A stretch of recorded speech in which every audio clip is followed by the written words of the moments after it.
बिस्मिल्लाहिर्रहमानिर्रहीम, अस्सलाम वालेकुम। आप देख रहे हैं प्रोग्राम स्पोर्ट्स 360। मैं हूं अहमद नवाज़। हमेशा की तरह आपके लिए लेकर आए हैं स्पोर्ट्स की दुनिया से जुड़ी तमाम खबरें। सबसे पहले पाकिस्तान के दौरे जनूबी अफ्रीका के बारे में बात करनी है, जहां पर बहुत सारी चीज़ें हैं जिनको तनकीद का निशाना तो बनाया गया है, लेकिन मेरा ख्याल है अभी भी कुछ मुस्बत चीज़ें ऐसी हैं जिन पर हम ज़रूर बात करेंगे। हमें ये पता था ये बहुत मुश्किल टूर होने वाला है।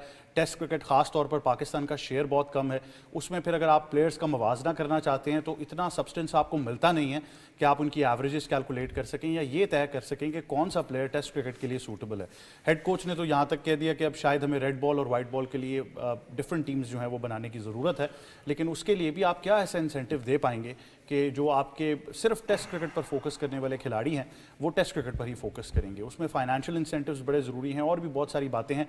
फिर आपको तमाम तरह अपडेट से आगाह करेंगे। ख़ास तौर पर जब मैं बात करूँ तो पाकिस्तान के लिए खुशाइन बात ये थी कि कुछ आपके प्लेयर्स आपको ऐसे मौके पर फॉर्म में नज़र आ रहे हैं जहाँ पर आपको चैंपियंस ट्रॉफी में ट्रांसेंड करना है। और ऑल दो आई नो कि वाइट बॉल फॉर्मेट है, लेकिन वनडे क्रिकेट की जब आप बात करते हैं तो आपको टेक्निकली साउंड बैटर्स की खास तौर पर ज़रूरत है और ऐसे बॉलर जो लंबे स्पेल कर सकते हैं। तो वहाँ पर कितने चेंजेस होंगे, ये तमाम तर चीज़ें हम आपसे डिस्कस करेंगे। उसके बाद कायद आज़म ट्रॉफी की बात करेंगे, जहाँ पर सियालकोट जो है उन्होंने पेशावर को शिकस्त देकर कायद आज़म ट्रॉफी का टाइटल अपने नाम किया।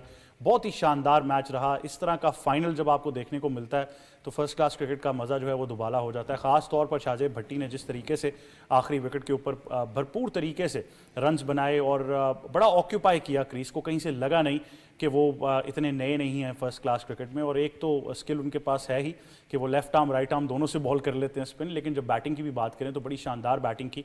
जब एक रन भी रहता था तो आखिरी छक्का लगाकर उन्होंने ये टाइटल सियालकोट के नाम किया। तो सियालकोट की जानिब से भी बहुत ज़बरदस्त परफॉर्मेंसेज रही हैं।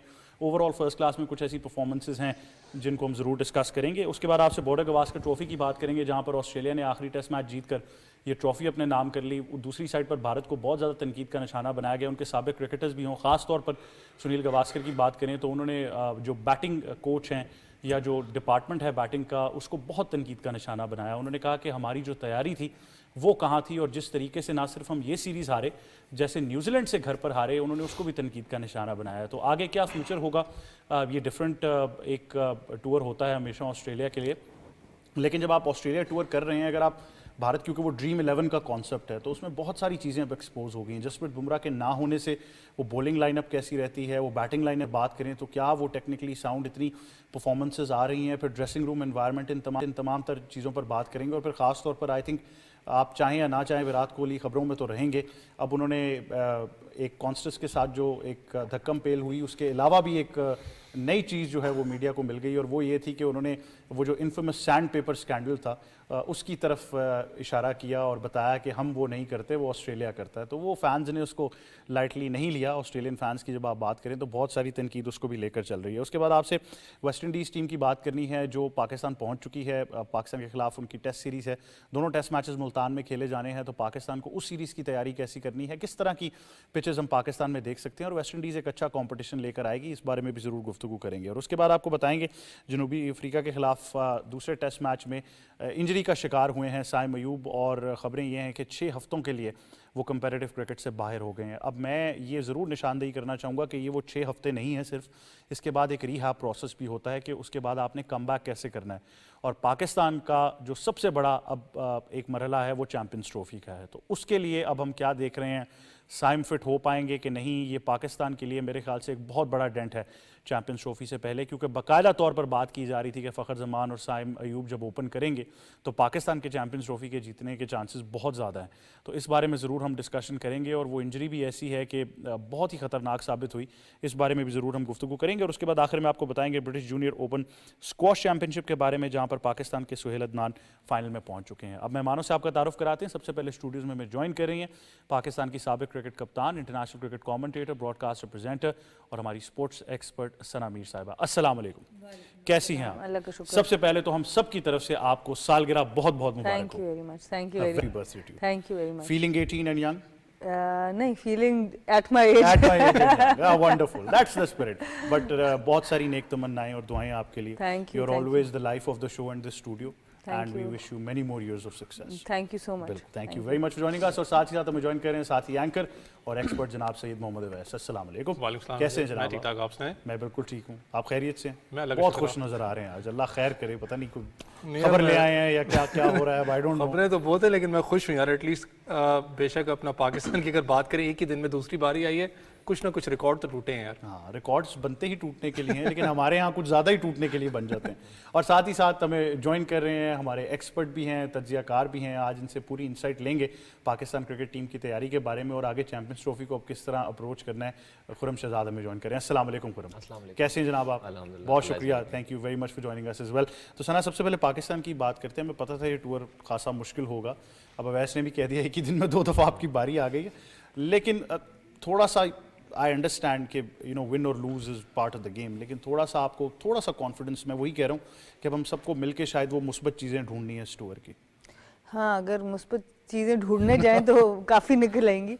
आई थिंक मेरे ख्याल से जैसे हम ऑफ एयर भी अभी बात कर रहे थे कि इतना एक्सपेक्ट नहीं कर रहा था कि फॉलो ऑन पे इस तरह की परफॉर्मेंस होगी, क्योंकि अगर पूरी सीरीज़ में भी देखा जाए तो टॉप ऑर्डर से एक कंसिस्टेंट बैटिंग परफॉर्मेंस हमें नहीं देखने को मिली। पहला टेस्ट की पिच ऑब्वियसली डिफ़िकल्ट थी बैटर्स के लिए, उनके टॉप ऑर्डर ने फिर भी रन्स किए, हमारे मिडिल ऑर्डर ने ज़्यादा संभाला उस टेस्ट के अंदर। और इसमें भी अगर बात करें तो पहली इनिंग्स में बाबर वहाँ पर ऊपर टॉप पे नज़र आए कि उन्होंने 50 किया, पर बाकी बहुत छोटे छोटे कॉन्ट्रीब्यूशंस, बड़ा एक जो स्कोर जिस तरह उन्होंने 3 प्लेयर्स ने आके किया वो हमें नज़र नहीं आ रहा था पहली इनिंग्स में। तो वो एक वरीइंग साइन था कि उनके 3 प्लेयर जो हैं वो ट्रिपल फिगर्स में पहुंचते हैं उसी पिच के ऊपर, और हमारे प्लेयर्स नहीं पहुंच पाए पहली इनिंग्स में। तो वहाँ से ये एक्सपेक्ट करना कि फिर 2 प्लेयर ही 100 के करीब पहुंच जाएंगे, एक कर लेगा एक नहीं करेगा, वो चीज़ एक अच्छी नज़र आई कि एटलीस्ट एक फ़ाइट नज़र आई है। पर is it too little too late, ये एक सवाल ज़रूर होगा शान मसूद के लिए, इवन दो कि बड़ी अच्छी एक कैप्टन्स नॉक खेली जहाँ पर मेजॉरिटी पाकिस्तान इस वक्त या तो ड्रॉ की तरफ जा सकता है, मोस्टली पाकिस्तान का रिजल्ट वही नज़र आता है। यहाँ से पाकिस्तान का जीतना एक बहुत ही इनक्रेडिबल यहाँ से परफॉर्मेंस हो जाए, आप बहुत ही कोई नेक्स्ट किस्म के रन रेट पे यहाँ रन्स बनाने शुरू कर दें, कोई 300 का टारगेट आखिरी दिन दे दें तो फिर शायद कोई चांस है, अदरवाइज़ या तो ड्रॉ का चांस ज़्यादा है या फिर अगर कोई किस नज़र आता है कि एक सिचुएशन बन सकती है तो वो साउथ अफ्रीका के फेवर में ज़रूर बन सकती है। तो इसलिए मैं कह रही हूँ कि is it too little too late, because आपको पता है शान के ऊपर बड़ा प्रेशर आए और बहुत दफ़ा ऐसा होता है जब बिल्कुल इंसान दीवार के साथ लग जाता है, सबसे बेहतरीन परफॉर्मेंस आपकी वहाँ उस वक्त आती है। तो अब साइम की भी इंजरी है, वो भी एक उनका प्रॉब्लम है, तो वहाँ पर भी एक आपके पास स्लॉट खुला है ओपनिंग का, तो उसमें भी देखना होगा कि पाकिस्तान को बहुत जल्दी वो आंसर भी लेना है, क्योंकि बहुत ज़्यादा डिपेंडेंट आप थे उसके ऊपर, साइम अयूब के ऊपर। अच्छा, बड़ा अनफॉर्चुनेट है वैसे। आई थिंक मैं वही याद कर रहा था कि लास्ट आईसीसी टूर्नामेंट में हमने देखा नसीम शाह इंजर्ड हो गए, उससे पहले शाहीन की इंजरी रही, तो कहीं ना कहीं वो इतनी ज़्यादा अब हाइप बनना शुरू हो गई थी कि इट वाज़ वेरी अनफॉर्चुनेट। और जिस तरीके की इंजरी है, मैं वही कह रहा हूँ कि ये सिर्फ 6 हफ्ते नहीं है, उनका वापस आना बड़ा एक क्रिटिकल होगा। बिल्कुल, जैसे अगर आपका मसल टीयर होता है, टीयर 2 टीयर 3 हो जाता है, फिर भी कोई चांस होता है कि आप 4-5 हफ्तों में किसी तरीके से वापस मैच की तरफ आ सकें। टीयर 2 पे तो बहुत चांस हो जाता है अगर मसल तक इंजरी रहे। इनका क्योंकि फ्रैक्चर हुआ है तो उसकी वजह से अब रिहैब और ज़्यादा डिले होगा, इतना इजी नहीं होगा। तो आई होप अभी बहुत he has got a long career ahead इंशाल्लाह। ज़्यादा ज़रूरी वो है कि हम उसके ऊपर फोकस रखें। डेफिनेटली चैम्पियंस ट्रॉफी ज़रूर एक बड़ा टारगेट है पाकिस्तान के लिए, बट एक बहुत बड़ा प्लेयर मिस करेगी चैम्पियंस ट्रॉफी। सबसे बड़ा दुख इस बात का, ठीक है जीत हार तो एक गेम का हिस्सा, उनका कितना इम्पैक्ट होना था पाकिस्तान की जीत में वो भी हम डिपेंड कर रहे थे, पर एक ग्लोबल लेवल पर अगर सोचें कि बाकी दुनिया भी उदास होगी, बाकी मेरे ख्याल से जो स्पॉन्सर्स होंगे वो भी ज़रूर अफसरदा होंगे कि इस तरह का एक टैलेंट जो कि प्रॉपरली ब्लूम अप कर रहा था वो अब चैम्पियंस ट्रॉफी का हिस्सा नहीं होगा। तो वो उस पर एक ऑब्वियसली दुख ज़रूर है। पर फ़खर जमान जो हमारे जो साथ बैठे हैं उनका बड़ा शौक था वो टीम में वापस आए, तो लगता है कि अब जोरों शोर से वापस आ जाए। उसका नाम भी दिया, शायद वापस आ जाए। वो तो नाम आपको देंगी लेकिन मैनेजर तो आप हैं, खबर तो हमने आपसे लेनी है। लेकिन नॉनदलेस वैसे रिमार्केबल है, मैं कहूँगा अभी भी पाकिस्तान जिस तरीके से खेल रहा है, खासतौर पर शान मसूद। अब शान और सऊद जो है वो क्रीज पर हैं, आई थिंक ये सबसे इंपॉर्टेंट रिकग्नाइज प्लेयर है पाकिस्तान के लिए। इसके बाद ऑल दो रिजवान, सलमान अली, आगा, आमिर जमाल हैं, लेकिन इतनी कोई नोटेबल परफॉर्मेंसेज वहाँ से नहीं आई। तो इन्हीं को ये कोशिश करनी होगी कि 100 रन की ट्रेल भी उतारें और उसके बाद अगर जिस तरह कप्तान कह रही है कोई रिमार्केबल कुछ हो जाए तो वो ये बेहतरीन मौका है कि उसको किया जाए। देखिए मैंने क्योंकि इंट्रो में कह रहा था ना रिकॉर्ड्स बनते हैं टूटते हैं, मैं भी वो पढ़ ही रहा था जिस वक्त आप बात कर रहे थे। तो पाकिस्तान का चलें एक अच्छी बात कि आपने एटलीस्ट जब हम बात कर रहे थे कि अगर पूरे टेस्ट रिकॉर्ड्स की बात करें जो आखिरी 10 इनिंग्स खेली गई हैं वहाँ पर कोई भी 19 से ऊपर गया नहीं है। पाकिस्तान ने एक हिंसा एक और उबूर किया। ऐसा फॉलोअप की बात करूँ तो 205 रन की पार्टनरशिप एक वर्ल्ड रिकॉर्ड है, इससे पहले कभी हुआ नहीं है। बाबर आजम जिस पोजीशन पे आके खेले हैं, टेस्ट क्रिकेट थोड़ा डिफरेंट मोड ऑफ गेम है, अप्रिशिएट करना पड़ेगा कि बड़ा कहते हैं कमिटमेंट आप दिखाते हो, बॉल्स आपने ज़्यादा ली, आपने सेट होने की पूरी कोशिश की। लेकिन शान मसूद पे जितना प्रेशर था अहमद भाई, पूरे अगर टूर्नामेंट की बात करें, जब आपसे ज़्यादा एक्सपेक्टेशन थी तब आप अनफॉर्चुनेटली परफॉर्म नहीं कर पाए। फॉलो ऑन आपने बहुत अरसे के बाद देखा है किसी टेस्ट मैच के अंदर। आप देखें, अगर मुझे याद नहीं पड़ता तो अगर हालिया टेस्ट मैचेस को देखूं तो आई डोंट थिंक सो कोई फॉलो ऑन पे गया, पाकिस्तान आया इस चीज़ पे। वहां पर आके ज़रूरत फिर थी आपकी, और अच्छी बात है कि आपने आके परफॉर्म किया है। शान मसूद की स्पेसिफिकली बात करें, वो एक बोझ होता है ना आपके ऊपर, वो कहीं ना कहीं अब रिलैक्स फील कर रहे थे। मुझे नज़र आता टी ब्रेक की बात करें तो जिस तरीके से वो वॉक करके वापस जा रहे थे अपना वापस डग आउट की तरफ, तो रिलैक्स पोजीशन के अंदर आपको ज़्यादा नज़र आ रहे थे। उसका एक प्लस पॉइंट ये होता है जब एक कप्तान खुद परफॉर्म करता है विद अ बैट, क्योंकि ऐसे बैट्समैन की बात करूँ उसका फिर जो दिमाग है और ज़हन है वो ज़्यादा काम करता है फील्ड के अंदर, क्योंकि एक प्रेशर उसके अंदर से ख़त्म हो चुका होता है कि मैंने परफॉर्म नहीं किया। लेकिन हैट्स ऑफ है अभी तक जिस तरीके से शान मसूद ने परफॉर्मेंस यहाँ पर दिखाई है। लेकिन टेस्ट क्रिकेट का जो सबसे बड़ा वरी साइन मेरे लिए वो ये है कि मैं थोड़ा सा ये स्टार्ट अपना बताना चाहूँगा, पढ़ रहा था कि पाकिस्तान वाहिद टीम है, अगर मैं अगर बात करूँ अपना जो 600 स्कोर हुआ है 6 टीम्स के खिलाफ, उसमें से 505 दफ़ा पाकिस्तान के खिलाफ हुआ है।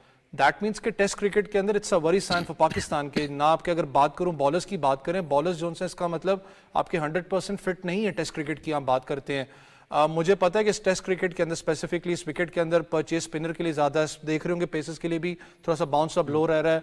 आई डोंट नो कि विकेट क्या रीड की गई यहाँ पर। आगा को ठीक है आपने बीच में रखा हुआ है, अगर पूरे बैटिंग ट्रैक को देखूं उठा के तो मुझे फिर लगता है कि शायद आप ज़्यादा बैटिंग सोच के जेन में गए, क्या थोड़ा बैटिंग लंबी कर लो, बॉलिंग को ज़्यादा गेन नहीं है। अगर नुमान होते तो मेरे ख्याल से कि शायद ज़्यादा फर्क पड़ जाता। लेकिन आपकी बात बिल्कुल ठीक है, पाकिस्तान की बॉलिंग को लेकर बहुत ज़्यादा सवाल उठ रहा है और मेरे ख्याल से ज़्यादा मायूसी की बात यह है कि हम 140 के ऊपर बड़े कंफर्टेबल हो गए कि भाई 140 कर रहा है तो बड़े कंफर्टेबल हो गए हैं। जबकि अगर आप मॉडर्न डे क्रिकेट देखें तो 150 से ऊपर के बॉलर्स, 145 से ऊपर के बॉलर्स आपको टेस्ट क्रिकेट वही जिताएंगे। बट बहुत सारी चीज़ें हैं जिनको खुरम तनकीद का निशाना बनाया गया है इस टूर पर। उसमें सबसे पहले तो शान मसूद ही आते हैं, क्योंकि बहुत सारी बातें शुरू हो गई हैं, बहुत सारी मुहाज़राइयाँ शुरू हो गई हैं कप्तानी को लेकर। बड़ी एक मैं कहूँगा ऑल्दो वो कह रहे हैं कि फॉलो ऑन हो चुका है, लेकिन जब ज़रूरत थी उस टाइम नहीं परफॉर्म कर सके। लेकिन अभी भी लगता है बड़े मौके पे शान मसूद ये इनिंग्स खेल गए हैं, तो शायद कहीं ना कहीं अपना केस बचा गए हैं। देखिए, एक वो अंग्रेजी की सेइंग भी है ना कि believe on miracles but don't depend on them, specially इस मैच के हवाले से। देखें, क्रिकेट में कुछ भी हो सकता है और आपको पता है कि जिस तरह से अभी ट्रेल इतनी भी नहीं है, कम रह गई है, 98 रन की रह गई है। फिर पाकिस्तान के पास अभी मोहम्मद रिजवान ने भी आके बैटिंग करनी है, सलमान अली आगा ने, एक दो अगर अच्छी पार्टनरशिप लग जाती है और पाकिस्तान अगर 4th इनिंग में 250 तक का टारगेट देता है तो इजीली चेसेबल नहीं होगा। तो देखें, क्रिकेट एक्सपेक्ट किया जा सकता है। और जिस तरह से देखें पाकिस्तान की टीम है, आपको पता है कि हमेशा से थोड़ी सी अनप्रिडिक्टेबल रही है। कभी तो हाई नोट पे पाकिस्तान जाके फिनिश करता है, जिस तरह से पाकिस्तान की रिसेंट परफॉर्मेंस थी अगेंस्ट इंग्लैंड थी, ऑस्ट्रेलिया के थी, पे काफ़ी ज़्यादा हाइप क्रिएट हो गई थी। टेस्ट में भी, वनडे में भी, T20 में भी, ऑस्ट्रेलिया में जिस तरह से परफॉर्म करके आया। हालांकि ये काफ़ी वो हार्ड टूर था, इस पर काफ़ी ज़्यादा किया जा क्रिटिसाइज़ भी किया जा रहा है। लेकिन जिस तरह से आपने नुमान अली को ज़रूर चांस देना चाहिए था। खाली देखें, उनके अंदर पोटेंशियल है कि वो बैटिंग भी करते हैं, स्पेशली लो ऑर्डर में आके काफ़ी अच्छी हार्ड हिटिंग भी करते हैं और स्पेशली टेस्ट के हवाले से काफ़ी अच्छी लॉन्ग इनिंग भी खेलते हैं। खुरम, बॉलिंग को लेकर सवालिया निशान ज़रूर है कि हमारा वो पेस बैटरी हमें मिल नहीं रही। बहुत सारा क्रिटिसिज्म इसकी वजह से फर्स्ट क्लास क्रिकेट के स्ट्रक्चर पे भी जाता है कि हम किस तरह की पिचेस बना रहे थे। लेकिन एक और सवाल ये भी है कि हमारा बहुत एक, मैं साइम अयूब तो चलें एक नेचुरल वो इंजरी हो गई, नसीम शाह की बात कर लें कि जी निगल है तो वो नहीं खेल सके।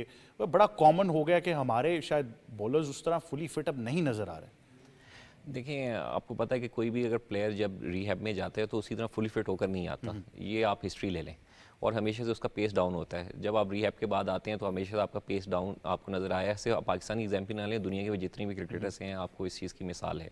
और दूसरा, जहाँ तक आपने बात की, देखें खासकर इसमें इंडक्शन हुआ था मोहम्मद अब्बास का, पहले टेस्ट में उन्होंने दिया। हालांकि शुरू से पता है कि उनकी इतना पेस नहीं है, उनके पास स्विंग वगैरह मौजूद है। और आपको मोहम्मद आसिफ के बाद एक ऐसा बॉलर नज़र आया कि जो एक पेस डाउन भी करता है और लिमिटेड अपनी लेंथ और लाइन और बहुत ज़बरदस्त बॉलिंग करते हैं और उन्होंने 6 आउट भी किया। अनफॉर्चुनेट पाकिस्तान पहले टेस्ट फिनिश नहीं कर पाया। अब दूसरे में भी देखें तो पाकिस्तान के पास अभी भी चांस है। अगर पाकिस्तान टारगेट देता है 250 का तो ये पाकिस्तान अभी मैच जीत सकता है। वैसे मैं ये फैंसी कर रहा हूँ, मैं खुरम की इस बात से तो ज़रूर एग्री करूँगा कि जिस तरीके से भी आपके पास बैटिंग मौजूद है, तकरीबन 99 रन्स की ट्रेल है, अगर आप ये ख़त्म करने में कामयाब रहते हैं और थोड़े से अच्छी रन रेट के साथ रन्स बना देते हैं तो आखिरी दिन इतना ईजी नहीं होगा, क्योंकि फिर साउथ अफ्रीका भी 2 जोन्स में होगा कि क्या आपने ड्रॉ की तरफ जाना है या आपने चेस करना है। तो definitely the match is still very much on, but थोड़ा सा ये ज़रूर है कि टेस्ट क्रिकेट को लेकर बहुत अरसे से बात चलती है कि हमारा शेयर बहुत ही ज़्यादा कम है। अगर 2024 की भी बात करें तो पाकिस्तान सिर्फ 60 टेस्ट मैचेस खेला, जो कि मेरे ख्याल से, और बांग्लादेश हमसे ज़्यादा, बांग्लादेश 10 टेस्ट मैचेस खेला था। तो अब शायद ऑब्वियसली प्रायोरिटाइज भी करना है, लेकिन अब जिस तरह कोच ने भी कह दिया कि रेड बॉल की हमने डिफरेंट टीम बनानी है या बनानी चाहिए, बात फिर वही आएगी कि अगर आपने साल में 60 टेस्ट मैच ही खेलने हैं तो why would a player opt for just test cricket? यही तो सबसे बड़ा प्रॉब्लम रह रहा है। हम लोग देखते हैं बहुत जजमेंट होती है प्लेयर्स के अराउंड के, जी लीग्स को प्रेफर कर रहे हैं, नेशनैलिटी को, अपने मुल्क को प्रेफरेंस नहीं दे रहे, फॉर्मेट को प्रेफरेंस नहीं दे रहे। बात फॉर्मेट की नहीं है, बात लाइवलीहुड की है। आपका T20 क्रिकेट का जो टूर्नामेंट है, अगर 10 दिन 15 दिन वो चलता है, उससे आपका जो रेवेन्यू आता है और जितनी फ्रीक्वेंसी है उन टूर्नामेंट्स की अराउंड द वर्ल्ड और अराउंड द कैलेंडर, जब आप उसको कंपेयर करते हैं 2 टेस्ट पर ईयर या 3-4 टेस्ट या 7 टेस्ट पर ईयर से, तो वहीं से आपको पता चल जाएगा। फिर जो मैच फीस का हमारा यहाँ पर ख़ास तौर पे जो स्ट्रक्चर है पाकिस्तान के अंदर, तो वहाँ से आपको पता चल जाता है कि एक प्लेयर इतनी मेहनत, क्योंकि टेस्ट क्रिकेट पे आपको खेलने के लिए बहुत एलीट किस्म की ट्रेनिंग चाहिए। जब 6 स्लिप्स लगी हों और 7 गली लगी हो, उसकी बैटिंग प्रैक्टिस नेट के अंदर और कवर ड्राइव मारने की बैटिंग प्रैक्टिस 2 बहुत डिफरेंट प्रैक्टिसेस हैं। और ख़ाली उसी को अगर आप देखें तो उसमें क्यों कोई बंदा उस वाली प्रैक्टिस को इतना ज़्यादा करेगा जब उसको पता है मैंने साल में 1 या 2 टेस्ट खेलने। तो ये चीज़ें भी सारी मैटर करती हैं कि एक प्लेयर के पास टाइम भी जो होता है प्रेपरेशन का भी, वो भी लिमिटेड है। अनलिमिटेड टाइम नहीं है कि आप ये भी प्रैक्टिस कर लें वो भी तो आपको you have to focus at elite level. अगर आपने क्रिकेट खेलनी है या कोई भी दुनिया ज़िंदगी में काम करना है, जब आपने एलीट लेवल पे करना है तो उसका एक कॉन्सेंट्रेटेड एफर्ट आपको फोकस करना पड़ेगा। अगर आपका फोकस 2-4 जगह पर होगा तो किसी जगह पर भी आप एलीट या एक्सीलेंस को टच नहीं कर पाएंगे। तो इसलिए आई थिंक मैं समझती हूँ प्लेयर्स का ये जो एक फ्रस्ट्रेशन है।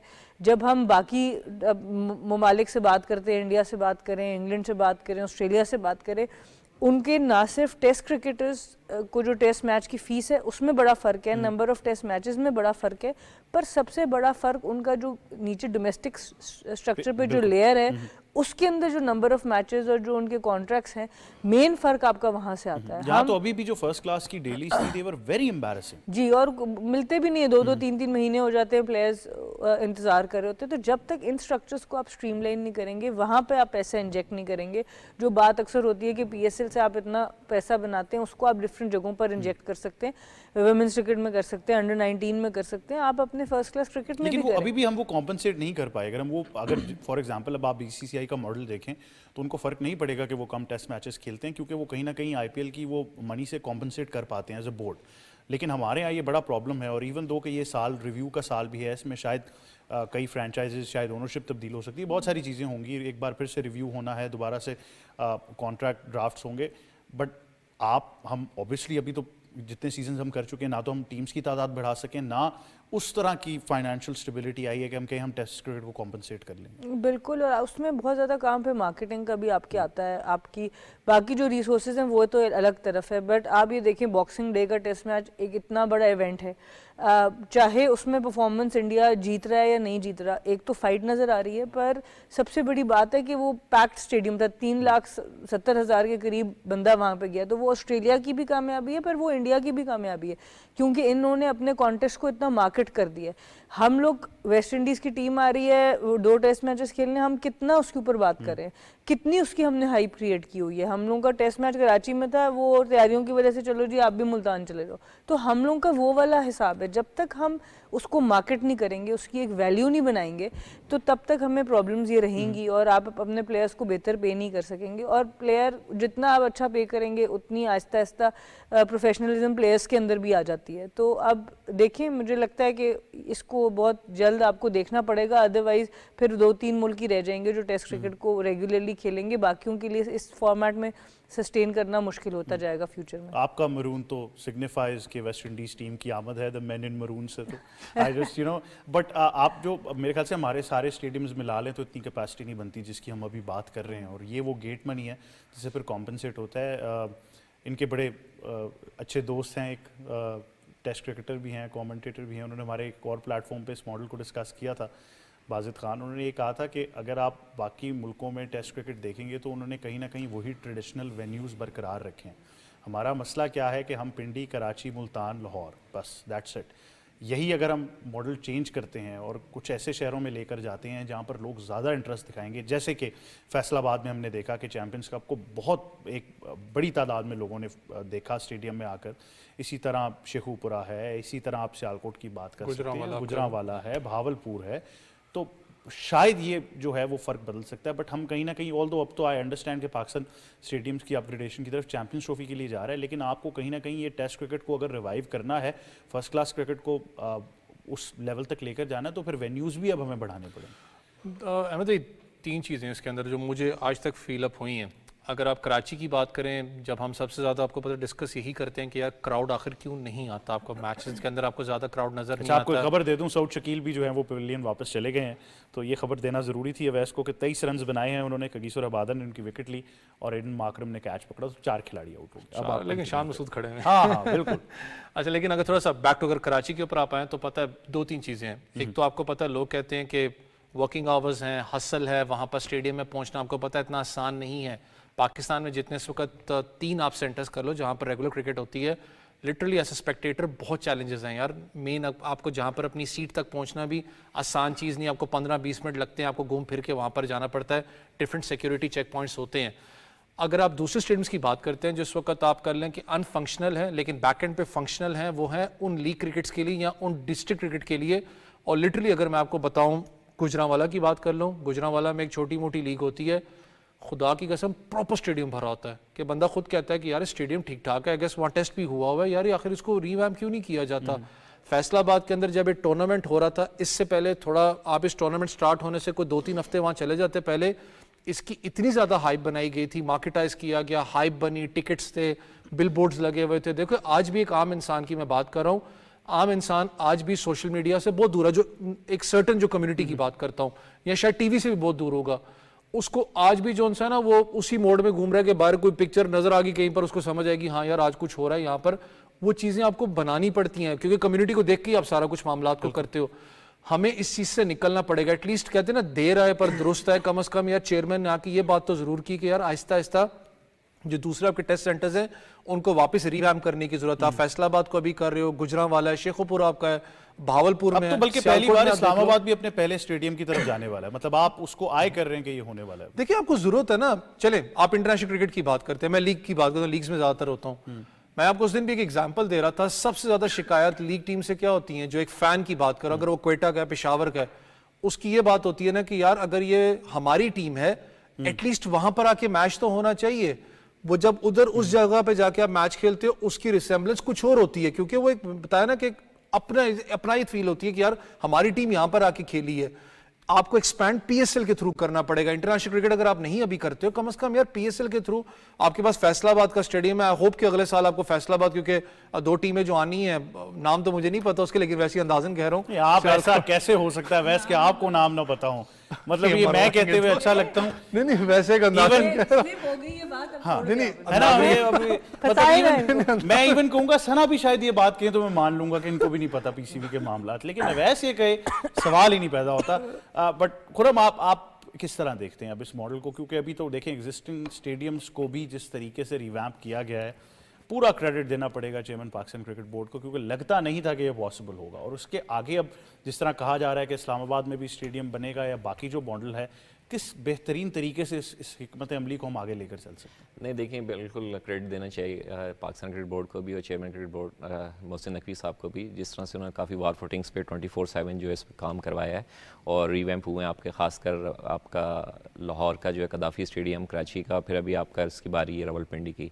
और जहाँ तक आपको पता है कि इंडिया के हवाले से देखें तो दूसरे एक शहर के अंदर आपके 2-2 टेस्ट सेंटर्स हैं और पाकिस्तान उस चीज़ को काफ़ी अरसे से लैक कर रहा है। हालांकि देखिए इतने आपके पास चेयरमैन आए, पहले भी होकर गए हैं, तो उन्होंने सिर्फ कभी भी वो नहीं रुजू किया कि ग्राउंड्स की जो है रेनोवेशन की जाए। फर्स्ट टाइम जब पाकिस्तान के पास, अब आपको पता है कि आफ्टर जो है 2 डेकेड्स ट्राई नेशन भी हो रही है, चैम्पियन ट्रॉफ़ी भी आ रही है, तो उसके बाद जो है इन्होंने एक इनिशिएटिव लिया और बड़ा अच्छा साइन है। और जहाँ तक देखें स्पेक्टेटर्स की बात की है, जो जितनी भी आपके खासकर ग्राउंड्स हैं, जिना स्टेडियम पास में भी देख लें, वहाँ मैचेस होते थे, बिल्कुल जैम पैक रहता था। नियाज़ स्टेडियम हैदराबाद की मैं बात करूँगा, पहले क्रिकेट बोर्ड के अंडर था, MOU उसका कैंसिल हो गया, अभी तक वो उसको वेट कर रहे हैं। नियाज़ स्टेडियम में भी जब भी मैचेस होते थे काफ़ी ज़्यादा जैम पैक होता था। लेकिन एक ICC की भी रिक्वायरमेंट होती है इन ग्राउंड्स के हवाले से कि वहाँ पे भी 5 स्टार होटल्स वगैरह होने चाहिए एक शॉर्ट डिस्टेंस के अंदर, तो उन सिटीज़ के अंदर ये चीज़ें लैक कर रही हैं। फिर आपका गुजरांवाला है, गुजरांवाला से अगर देखा जाए तो इतना डिस्टेंस नहीं है लाहौर के हवाले से। अभी जिस तरह से एक प्राइवेट लीग हुई, सही कहा इन्होंने, तो जितने भी मैचेस हुए वहाँ पे जैम पैक क्राउड होता था। और एक और मैं बात डिस्कस करना चाहूँगा कि जिस तरह से आपने इसका जिक्र किया टेस्ट के हवाले से, पाकिस्तान के हमेशा से टेस्ट क्यों कम रहे हैं। 93 के बाद पाकिस्तान की कोई 5 मैचों की टेस्ट सीरीज़ नहीं हुई। लास्ट जो पाकिस्तान की 93 में हुई थी इंग्लैंड के खिलाफ पाकिस्तान, उसके बाद से हमेशा 3 और 2 की हुई। तो इस हवाले से ICC के अंदर पाकिस्तान को थोड़ा सा एक स्ट्रॉन्ग स्टांस लेना चाहिए, और मैं एक्सपेक्ट करता हूँ कि ये जो स्ट्रॉन्ग स्टांस है ये मोहसिन नकवी साहब ही ले सकते हैं। अच्छा, ये पॉसिबल है? क्योंकि बहुत से लोग ये सवाल करते हैं कि अगर आप अपना केस प्लीड करते हैं थोड़ा बेहतर तरीके से तो हो सकता है, क्योंकि आप तो 5 कह रहे हैं, हमने तो 4 की भी नहीं खेली, हमारे लिए तो 2 और 3 ही बड़ा कॉमन हो गया। नहीं बिल्कुल ऐसे ही, देखें आफ्टर लॉन्ग टाइम, देखें 93 और कहाँ 2025 आ गया, देखें बड़ी लंबी जर्नी है, इसमें पाकिस्तान के 5 टेस्ट नहीं हुए, और देखें पाकिस्तान के होने भी चाहिए। और देखें खासकर इसके अंदर पाकिस्तान और इंडिया की बायलैटरल सीरीज ज़रूर होनी चाहिए। टेस्ट आपके भले न्यूट्रल वेन्यू पे हों, पाकिस्तान और इंडिया के जो है ICC को भी चाहिए और पाकिस्तान क्रिकेट बोर्ड को भी BCCI को चाहिए कि वो इस तरह की अरेंजमेंट करें कि इनके न्यूट्रल वेन्यूज़ पे जाके हों, ताकि आपका अच्छे रेवेन्यू भी जनरेट हो। बिल्कुल ऐसा ही है, लेकिन ऑब्वियसली आई थिंक एक बेहतरीन हिकमत अमली के साथ पाकिस्तान क्रिकेट बोर्ड ने इस तरफ भी अब कदम बढ़ाया है, और हम यही उम्मीद करते हैं कि चीज़ें जो हैं और बेहतर होती रहेंगी। शान मसूद भी पवेलियन वापस लौट चुके हैं, तो LBW हो गए हैं। देख के क्यों बोल रहे हैं? क्योंकि वैसे जब भी आप किसी तरफ इशारा करते हैं तो मैं हैरान होता हूँ कि कितनी जल्दी से चीज़ें बदल जाती हैं। लेकिन पाकिस्तान के लिए अब खासी मुश्किलात हैं, अब वो मेरे ख्याल से ड्रॉ सैल्वेज करना भी बड़ा मुश्किल होने वाला है। बट होपफुली रिजवान या सलमान अली आगा को कोई out of their skin innings अब खेलनी पड़ेगी। बट बॉर्डर गवास्कर ट्रॉफी की तरफ लाजमी आना है और बात करनी है कि भारत जो है वो पूरे तरीके से दीवार से लगाया गया ये आखिरी 2 टेस्ट मैचेस में। ऑस्ट्रेलिया ने बड़ी ज़बरदस्त परफॉर्मेंस दी, ख़ास तौर पर मैं कहूँगा स्कॉट बोलैंड ने जिस तरीके से बॉलिंग की है, शानदार रही उनकी बॉलिंग। और भारत के लिए बहुत सारी पॉजिटिव्स थी। देखना यही है कि एज अ टीम वो कैसे जलअप कर पाते हैं, बट प्रॉब्लम्स तो हैं। अगर हेड कोच गौतम गंभीर की बात करें, उन्होंने भी प्रेस कॉन्फ्रेंस को बड़े आड़े हाथों लिया। उन्होंने कहा कि जी व्हाट्स डन इज़ डन, और सिंपली ये अब ख़त्म हो चुका है, अब हमने आगे देखना है। बात भी उनकी ठीक है, लेकिन उन चीज़ों पर सवाल तो ज़रूर उठाया जा रहा है, और ख़ास तौर पर साबिक क्रिकेटर्स जो हैं वो कुछ खुश नहीं नज़र आते। सुनील गावस्कर को ही ले लें तो बहुत अपसेट नज़र आए, और शायद वो सिर्फ इस सीरीज़ पर अपसेट नहीं थे, वो कह रहे थे इससे पिछली सीरीज़ में भी बैटर्स ने कुछ नहीं किया, तो वो बैटिंग को लेकर खासे परेशान है। देखिए वो भी उनको भी T20 फॉर्मेट से बड़ा फ़र्क पड़ा है, उनकी क्रिकेट को भी। और सबसे बड़ा प्रॉब्लम इस वक्त जो इंडियन क्रिकेट को फेस कर रहे हैं वो विराट कोहली और रोहित शर्मा का इकट्ठे आउट ऑफ फॉर्म होना। रोहित की ऑस्ट्रेलिया में वैसे भी एक एवरेज इतनी कोई ख़ास नहीं रही, बट वैसे कहीं ना कहीं कोई ऐसी इनिंग ज़रूर आ जाती थी कि जहाँ से बाकी बैटर्स को ज़रा फ़ायदा हो जाता था। और कोहली की जो आउट ऑफ फॉर्म होना है, पहले टेस्ट में उन्होंने 100 किया, उसके बाद वो वाली उनकी रिदम वापस नहीं आया। फिर बुमराह का इंजर्ड हो जाना, ये सारी चीज़ें जो हुई उसने अफेक्ट किया है ऑस्ट्रेलिया इंडिया को। और लास्ट टाइम के बाद ये परफॉर्मेंस होना कि आप अब फाइनल नहीं खेल रहे, तो डेफिनेटली ये हर्ट तो करेगा इंडिया को, क्योंकि उनकी बड़ी कंसिस्टेंट परफॉर्मेंसेस रही। अगर हम टेस्ट मैचेस की बात करें, उन्होंने मेरे ख्याल से 2 बार गालिबन फाइनल खेला है टेस्ट चैम्पियनशिप का, तो ये परफॉर्मेंस उनको हर्ट ज़रूर करेगी, क्योंकि इस वक्त साउथ अफ्रीका मतलब ऑस्ट्रेलिया और साउथ अफ्रीका कंफर्म हो गया फाइनल, तो ये हर्ट ज़रूर करेगा। और फिर ऑब्वियसली जब आपको इस तरह की तकलीफ पहुँचती है फिर चेंजेस ज़रूर होती हैं। तो रोहित शर्मा का टेस्ट करियर को उनको ज़रूर देखना पड़ेगा, बट ओवरऑल जो क्वालिटी ऑफ बैटिंग है आई थिंक उनके यंगस्टर्स ने भी शो किया जिस तरह की परफॉर्मेंसेस है। लेकिन इस सवाल पे रोहित शर्मा बहुत ज़्यादा हमें एग्रेसिव नज़र आए। उन्होंने कहा ये लिखने वाले ये फैसला नहीं करेंगे या मीडिया पर बैठने वाले ये फैसला नहीं करेंगे। मैं एक सेंसिबल आदमी हूँ, मुझे पता है अगर मैंने रेस्ट लिया है, उनकी देखिए बातों से आपको तो आपको ये कहना होता है, फेस सेविंग लग रही थी। नहीं आपको ये कहना होता है और बहुत बड़ा फैसला लिया। मैं समझती हूँ, मैं हमेशा से उनकी कप्तानी से इम्प्रेस रही हूँ और उनकी इस डिसीजन से भी इम्प्रेस हुई हूँ मैं, क्योंकि उन्होंने सीरीज़ ख़त्म होने का इंतज़ार नहीं किया, उन्होंने टीम को फर्स्ट रखा, इसमें कोई शक नहीं है। और ये चीज़ पे मैं उनकी रिस्पेक्ट ज़रूर करती हूँ कि वो उस टेस्ट से बाहर बैठे हैं जहाँ से इंडिया जीत कर फाइनल खेल सकता था अभी भी। तो आई थिंक इस चीज़ का क्रेडिट आपको रोहित शर्मा को देना पड़ेगा। बट एक्चुअल में as an athlete myself, unfortunately सिर्फ आपकी परफॉर्मेंस डिसाइड नहीं करती, यही रियलिटी है इस लाइफ की, इस दुनिया की, कि आप जितना मर्जी इवन परफॉर्म भी कर रहे हो तब भी अगर आपको निकालना है टीम से बाहर तो निकाला जा सकता है through the lobby, through the जो आपके बाहर के मामलात होते हैं, मीडिया हो, सेलेक्टर्स हो, ये चीज़ें लगी रहती हैं। तो इसका आपका फेवरेट कोट याद आ गया मुझे, success has many fathers, failure is an orphan. But बात ये होती है कि अनफॉर्चुनेटली ये होता नहीं है कि आप सिर्फ अगर आप परफॉर्म करें तो आप खेलते जाते हैं, इवन उसके साथ भी आपके साथ चीज़ें हो सकती हैं। तो वो खुद इतने सेंसिबल हैं कि आई थिंक वो ये फैसला टाइम पे कर लेंगे। धोनी को वक्त से पहले जाना पड़ा, उससे बड़े कप्तान इंडिया को कहाँ मिले। तो ये चीज़ें जो होती हैं कि कभी कभी आपको बिल्कुल साइड से आके ना वो जैसे गाड़ी कट मारती है ना, वो आपकी लाइफ में भी कट जरूर लग जाता है। विराट कोहली बड़ा पर्टिनेंट सब्जेक्ट है इसमें मेरे ख्याल से, जो वो एग्रेशन दिखा रहे हैं, जो वो अब ये लास्ट जो भी जेस्चर है सैंड पेपर वाला, बड़ा क्रिटिकल होता जा रहा है ये मोमेंट भी, होता जा रहा है। और ऑब्वियसली जब एक तो आप परफॉर्म नहीं कर रहे होते, फिर ऑस्ट्रेलियन क्राउड भी ज़रा पीछे आया, मीडिया की तरफ से भी काफ़ी इंसिडेंट्स हुए हैं विराट कोहली के साथ। तो ये चीज़ें तो ऑन फील्ड ऑफ फील्ड आपको बॉदर करती हैं और बस आपको शो नहीं करना होता कि आपको वो अफेक्ट करिए। पर होता यही है कि जिस वक्त आपकी अपनी परफॉर्मेंस ऊपर नीचे होती है तो ये चीज़ें आपको और भी मैग्नीफाई होकर अफेक्ट करती हैं और वहीं पर आपको अपने आप को संभालना भी होता है। तो ये obviously it's a tour that he would want to forget.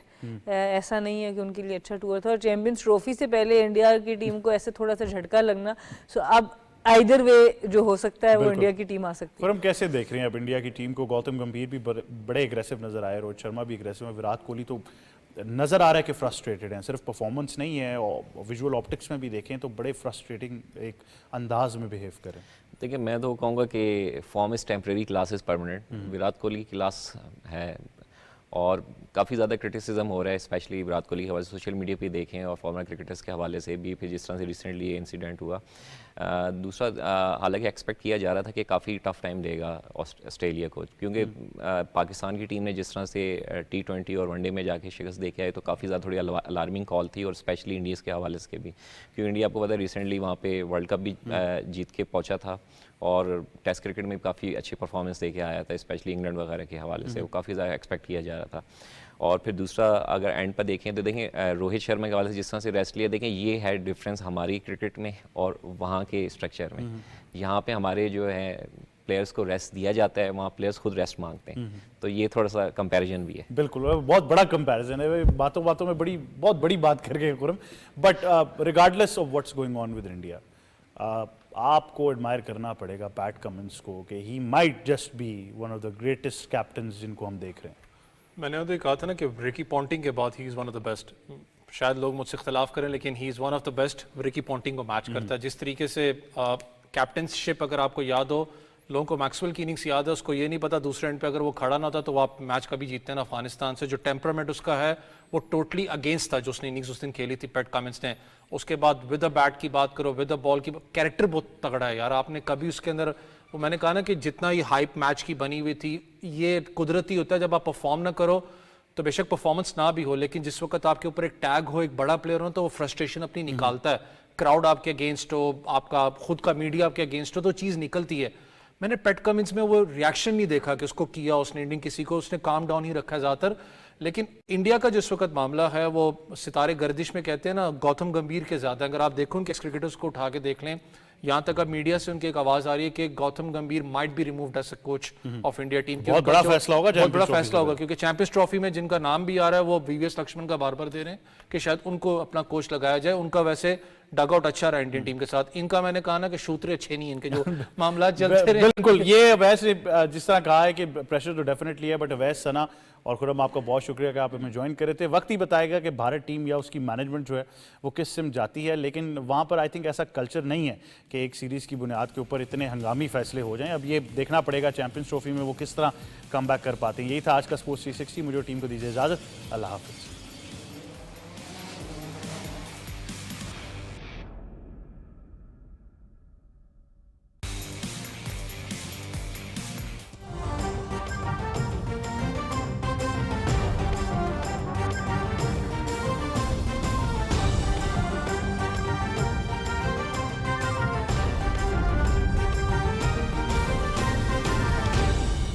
दुरुस्त हर वक्त बर वक्त।